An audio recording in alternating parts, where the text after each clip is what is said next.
Қайырлы күн, құрметті студенттер. Бүгін біз осы процестердің ең маңызды шекарасына, этикалық нормалары мен моральдық дилеммаларға үңілеміз. Бүгінгі 6-шы дәрісіміздің тақырыбы нейромаркетинг этикасы мен стандарттары. Дәрісімізді бастайық. Нейромаркетинг дәстүрлі маркетинг сияқты тұтынушының өз аузымен айтқан сөздеріне ғана сүйенбейді. Ол тұтынушылар өз қалауымен ашып айта алмайтын бейсаналық процестерге бағытталған ғылым. Біз адам шешім қабылдауының ең жасырын нүктесіне, яғни қара жәшігіне қол жеткізгендіктен, оны басқару, реттеу және бақылау үшін биоэтиканың арнайы бөлімі нейроэтика қажет. Нейроэтика бізге зерттеуші мен тұтынушы арасындағы моральдық шекараларды айқындап береді. Неліктен біз дәстүрлі сауалнамалармен ғана шектеле алмаймыз? Себебі адам өзінің болашақта қалай әрекет ететінін алдын ала да дәл болжай алмайды. 2015 жылы зерттеу деректері бойынша нарыққа дүкенге шыққан жаңа тауарлардың 80% сатылмай сәтсіздікке ұшырайды. Өйткені қарапайым сауалнама адамның ішкі шынайы сезімін көрсете алмайды. Бұған Мэтью Либерманның күннен қорғайтын кремге қатысты жасаған эксперименті нақты мысал болып келеді. Сауалнама кезінде адамдар мен мұны сатып аламын деп айтқанымен, жарнамадан кейін олардың тек 50% ғана кремді нақты қолданған. Ал фМРI арқылы миды зерттегенде нейрондық белсенділік тұтынушының шынайы мінез құлық реакциясын 75% дәлелдікпен алдын ала болжап берді.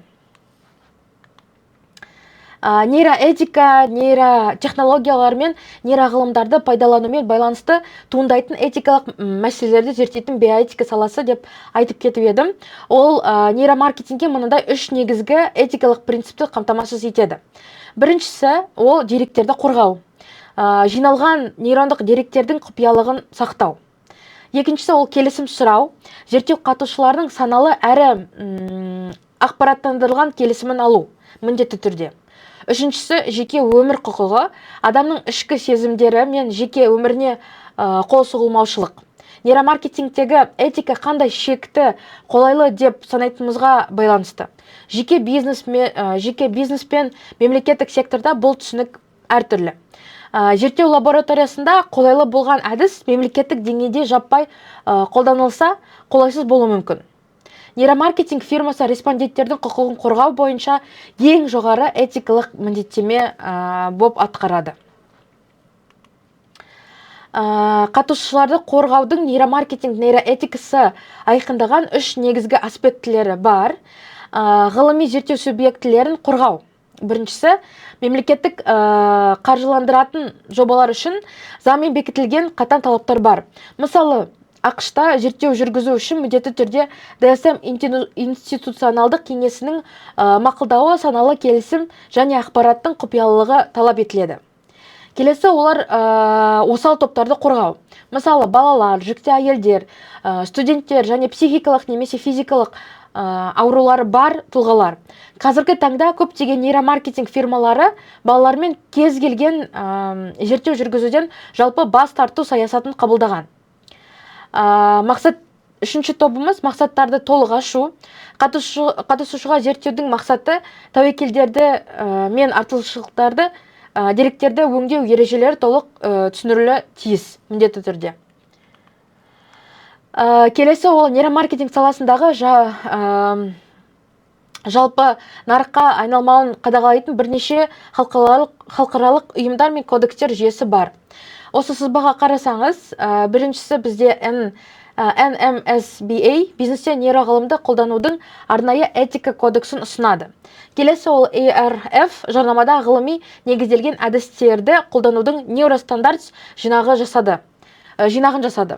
SOMAR зерттеу комиссияларына көмек ретінде 36 сұрақ нұсқаулығын бекітті. BNA нейроғылыми зерттеулердің кәсіби тәжірибе кодексін бақыласа, ISO интерактивті жүйелердің эргономикасы бойынша халықаралық стандарттарды қамтамасыз етеді. Бүгінгі жетекші компаниялар өз сайттарында осы принциптерді ашық жариялайды.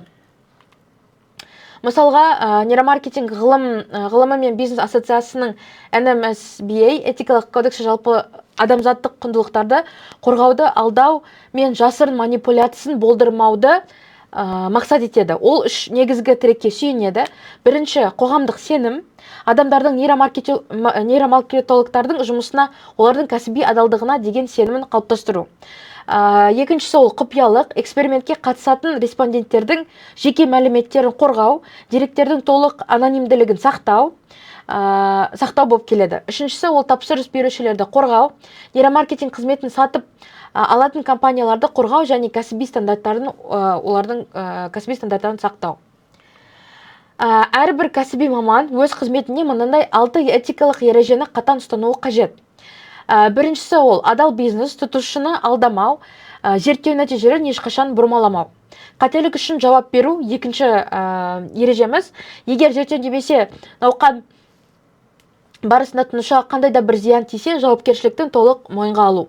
Үшінші, жеке өмірге сый, адамның ақпараттандырылған келісімін алу және құпиялықты сақтау. Төртінші, тұтынушыны бөлмеу, сатып алушыларды теріс немесе кемсітушілік стереотиптер бойынша топтарға бөлмеу. Бесінші, деректерді дұрыс басқару, қате немесе жалған мәліметтермен, күмәнді нәтижелермен жұмыс істемеу, ережелерді сақтау. Және соңғысы, бақпен дұрыс сөйлесу. Сенсация қуып, қоғамды қорқытпай, нәтижелерді тек нақты ғылыми тілде түсіндіру. Келесі, нейромаркетинг дамыған сайын нарықта үлкен этикалық дилеммалар туындайды. Тұтынушының бейсаналық шешімдеріне ықпал етудің шегі қайда? Алынған жасырын деректерді пайдалану жауапкершілігі кімде? Нейробейнелеу, мысалға fMRI, EEG деген әдістері адам миындағы назар аудару, жад, мотивация, марапаттау мен эмоционалдық өңдеу процестерін тікелей талдайды. Сондықтан бұл деректердің құпиялылығы өте жоғары маңызға ие. Басты шектеу, бұл нақты мәліметтерді дәстүрлі сауалнамамен алу мүмкін емес. Өйткені адамдар өз мінез құлқын нашар болжайды. Нейромаркетинг бұл мәселені шешкенмен этикалық шектерді қатаң ескертуді талап етеді. Келесі, маркетингте көндіру мен манипуляцияның арасында өте нәзік моральдық шекара бар. Көндіру, persuasion, оның мақсаты тұтынушыға ең жақсы әрі пайдалы құндылықта табуға көмектесу. Оның философиясы адамдарға тірі жан ретінде, олардың өз үміттері мен қалаулары бар тұлға ретінде құрметпен қарау. Келесі, ол stealth нейромаркетинг, manipulation. Оның мақсаты әсер етуді жасыра отырып, тұтынушының мінез құлқын мәжбүрлеп басқару және оның сатып алу автономиясына қауіп төндіру. Оның философиясы адамдарды тек ми функцияларына сүйеніп, басқара салатын манипуляцияланатын зат ретінде қарастыру. Роджер Дули айтқандай, егер сіз адал болсаңыз және тұтынушыға ең жақсысын алуға көмектессеңіз, бұл манипуляция емес болып саналады, деп айтқан еді. Келесіні қарастырып жіберетін, кейбір адамдардың миы жарнамалық триггерлер мен сигналдарға өздігінен қарсы тұра алмайды. Сондықтан оларды ерекше қорғау спектріне енгіземіз. Ерекше қорғау топтарға енгіземіз. Біріншісі, балалар жарнамаға тым сезімтал келеді. Өйткені оларда жағымсыз сигналдарды тежейтін өзін-өзі бақылау жүйесі әлі толық қалыптаспаған. Екіншісі, жасөспірімдер 25 жасқа дейін, олардың миы әлі де өсу, даму үстінде болғандықтан, импульсивті эмоцияларды басқару ересектерге қарағанда әлде қайда қиынырақ. Үшіншісі, ауру адамдар немесе патологиялық жағдайлар. Қаржылық қарызы көп, корпоративті сатып алуға бейім немесе психикалық ауытқулары бар жандар сатып алу процесін өздігінен тоқтата алмайды.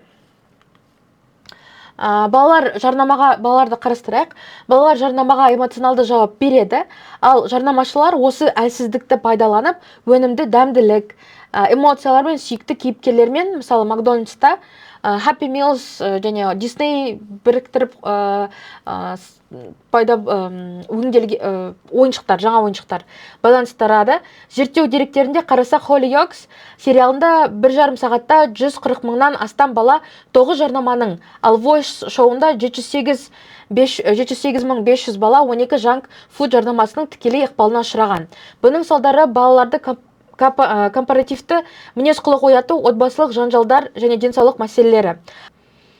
Ал ересектер арасындағы осал топтарға келсек, 2016 жылғы зерттеу бойынша жоғары дене салмағының индексі бар жандар сусын қымбаттырақ болса да, бейсаналы түрде қымбатты жіңішке бөтелкені таңдайды. 2011 жылғы зерттеуде сезімдікке шалдыққан жандарға бірдей сусын беріп, сырттан кәдімгі деп жазғанда мидағы марапаттау орталығы майсыз деген жазуға қарағанда әлде қайда күштірек белсендірілген. Бүгінгі дәрісімізді қорытындылайық. Біз нейромаркетингтің ең маңызды этикалық негіздерін көрдік. Нейромаркетинг тұтынушының бейсаналық процестеріне бағытталғандықтан деректерді қорғау мен жеке өмір құқығын сақтау басты биоэтикалық міндет. Сауалнамалар адамның шынайы сезімін толық көрсете алмайды, бірақ нейротехнологияларды қолдану негізінде осы СМР, басқа да халықаралық кодекстерін басшылыққа алуымыз қажет. Бүгінгі сабағымыз бітті. Тыңдағаныңызға рахмет. Көріскенше.